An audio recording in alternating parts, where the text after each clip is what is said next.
Hello and welcome back to Come Geek Some. If you are new to the channel, please like and subscribe for all future content. Reading through the actual court document that Ty has issued in response to everyone else's, the gargantuan 1,188 page document, I have come now up to the affidavit of the man known as V. So, we're going to go through this. So this one was signed and done on the 30th of August, so it is only a couple of days old, and it's brilliant. So, we're going to kick straight into it, and we're going to start it off. So after we got this, on this day, personally known to me to be the affiant herein, appeared before me, and after being sworn according to law on his oath, deposed and said as following. Number 1, my name is Vic, and I live in Tarrant County, Texas. I'm over the age of 18, yeah, we know all this. I have never done any of these or attempted to do so. I have never done any, physically assaulted or attempted to do so. I've never forced anyone to do anything.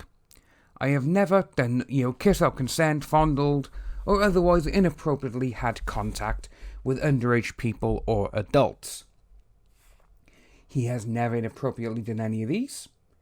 And he's never done any contact with anyone without their consent. And obviously, first of all, you've had all these people say, oh no, he's done this, he's done that. Well, again, that it is just their word against his. And obviously now he's done this. And obviously he's brought in quite a few people who have blown the actual affidavits of Monica and all the people out of the water. Because it shows that they've lied. The people they mentioned in those the depositions and everything else, they've come out and they're on Vic's side and they're like, nope, this is right, this is great. No, I didn't do any of that. Don't know why they're bringing my name into it, which is I think is brilliant. So I'm going to carry on.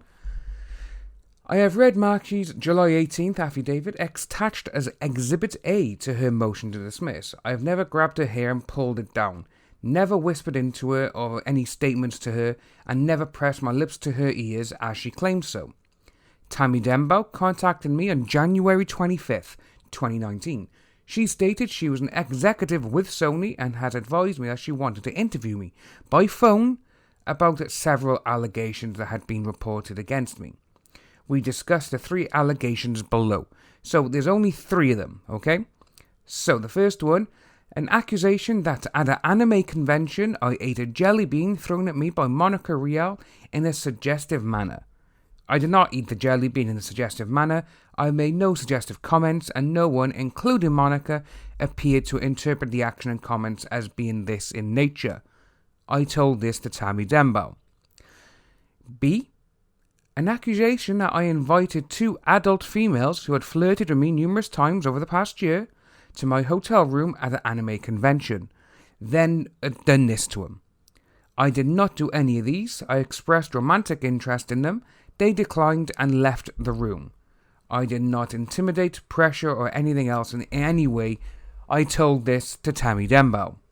And C, an accusation that I kissed a Funimation Productions employee, Sarah Bachmeier, without her consent in her office. I did share a single consent kiss with her. And there was no coercion or lack of consent. I told this to Tammy Dembow. Immediately after this conversation, I emailed Tammy Dembow with the investigation. The emails attached as Exhibit A are true and correct versions of the emails we exchanged. So, with all of them, they've come out and said that, the actual allegations, there was tons of them. There was just paperwork all up and down the tables for it, and a ton of stuff. But when you actually read this, that these are the 3 issues, or these are the 3 allegations that came towards him. So there's the jelly bean one, which we all know and we've all loved about that one, and then the other 2 is that the 2 twins, who we found out lived with Monica and Ron. And obviously it's come out now that Ron is the beater of women. And obviously, he uses the remote of power. And then obviously Sarah Bachmeier, who supposedly shared a consensual kiss with Vic, and that's it. So these are the 3 allegations that were brought against him.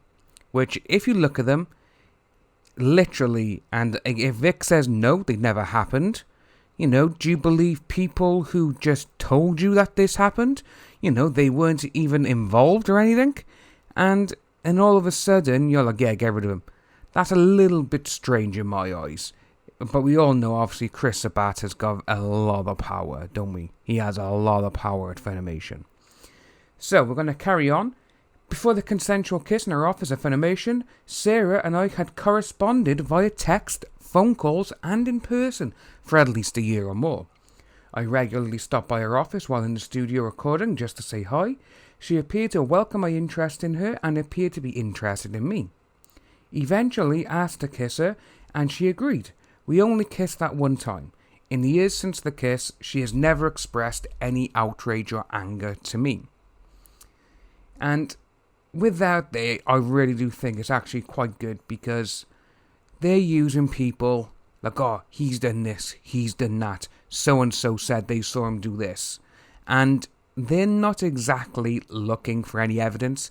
And I just want to put this out there as well now, that with this entire document, you do have Greg Douchet and all the other people on their side who are literally foaming at the mouth, and they're trying their hardest to try and say all of this is fake, which is like, well, how can it be fake when you said all your affidavits and everything else are true?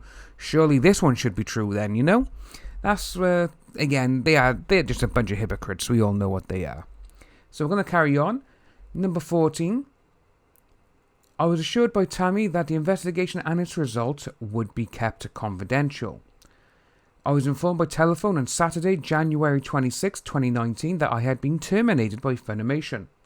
So, with all of this, and I did actually miss one out, so we're going to go back to that. Number 13, Tabby Dembow did not mention or ask me about any other instance.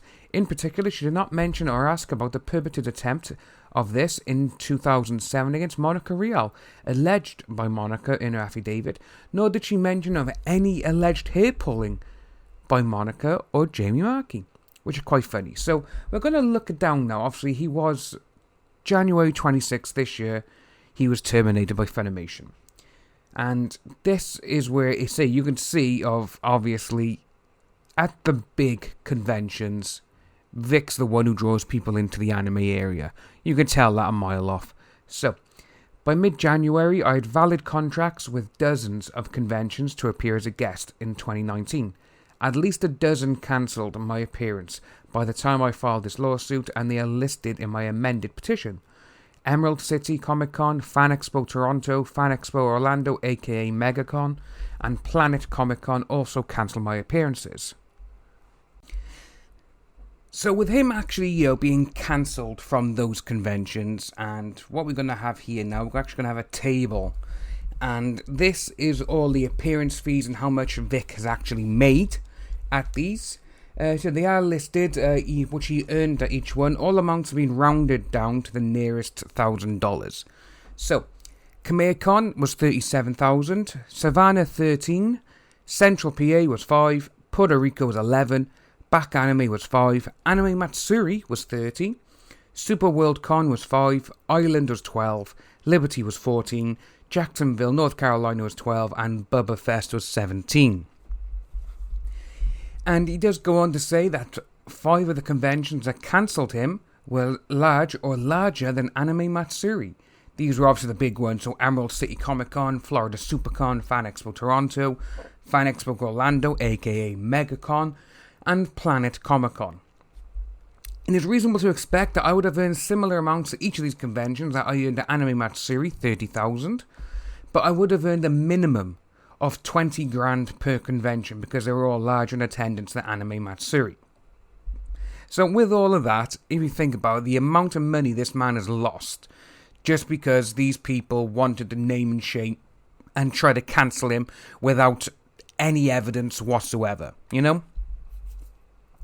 That's the part that really gets me with cancel culture, It's a lot of stuff that these people do, and you look at it and think, actually, mate, no, you're wrong, There's no evidence against him. Everything that you've brought forward has been either debunked or proven that you all lied. So when you just keep coming forward, it's not going to work. So he does go on, the owners and managers conventions cancelled me all stated that their cancellation was due to the allegations against him.